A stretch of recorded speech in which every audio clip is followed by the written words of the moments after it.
Hi, welcome to today's session. We are going to learn calculation of payback period when the cash flow is varying. So I have written the problem here itself. So a company has an investment of 40,000 with a net cash flow after taxes before depreciation, and the column is given for 6 years. These are the various cash inflows during the period. You are asked to determine the payback period, and now we are going to solve the problem. So I have the heading calculation of payback period, and you open 3 columns wherein you will have the first column to be the year, second column to be the cash inflows, and the third column is the cumulative cash inflows, which is new to you. The word cumulative in the sense, the first year will be as such, 7,000 would be the cumulative cash inflow. From the second year, what you have to do is you have to add the first year cash inflow with the second year. So 7,000 plus 7,000, the second year is 14,000. When you come to the third year, what you have to do, second year's total 14,000 plus third year cash inflow 18,000, so the total is 22,000. So likewise you do for the 6 years, and finally you get the answer like 48,000. Now coming to the problem, it is said that you are asked to determine the payback period when the investment is 40,000. See, in this cumulative method, during the 5th and 6th year itself, you can get the 40,000. So 40,000 is lying between 5th year and 6th year. So now we are introducing a new formula, that is payback period equal to completed years plus proportionate years. So nothing you can take, that is the 40,000 is in between 5th and 6th year. So that you take commonly, you take 5th year. So that there comes 5 years. And what is the other period wherein you can aim at 40,000? So that 40,000 is the expected investment minus 39,000, which is the 5th year cash inflow, which is divided by the 6th year cash inflow. So 40,000 minus 39,000 minus 9,000. So 5 years. Inside 5 years you arrived at 39,000. So you write 5 years. And this 0.11 months, how you derive? You take the expected 40,000 investment minus 5th year cash inflow 39,000 divided by 6th year cash inflow. So you get 0.11. So this is what the answer when the cash flow is varying.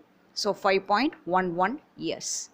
The next problem, when you come to the next problem, here see, X Limited has 2 projects, each requires investment of rupees 10,000.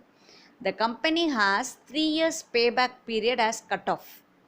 State which project should be accepted. So this is a different way of finding out the payback period. So here they have said that 10,000 is the investment.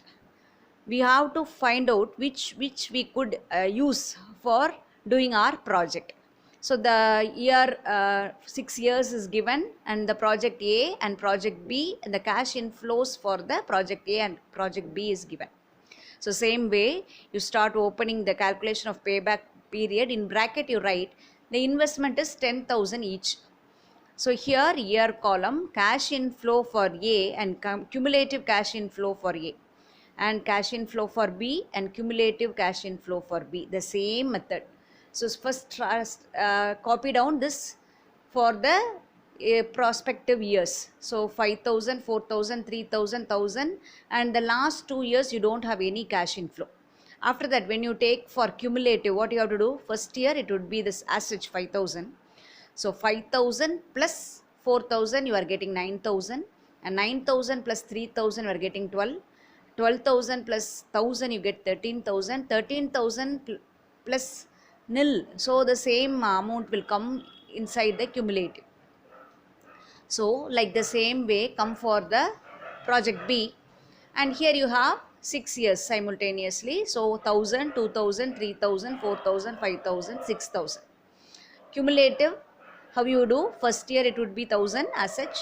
1000 plus 2000, 3000, 3000 plus 3000, 6000, 6000 plus 4000, 10,000, 10,000 plus 5,000, 15,000, and 15,000 plus 6,000, 21,000.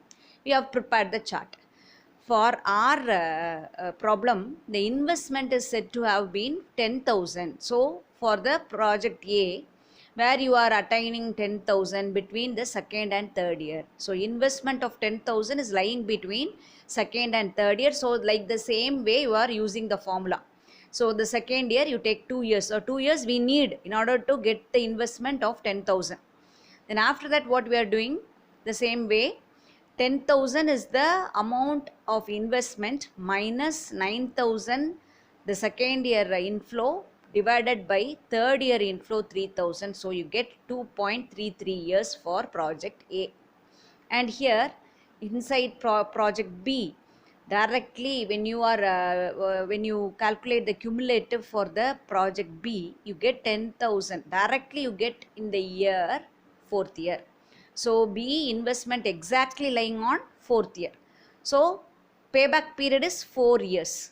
When you are you're comparing both project A as well as project B, which is easier for us to pay back. So 2 years, the lesser calculative years is considered to be the preferable payback project. So project A is considered to be preferable.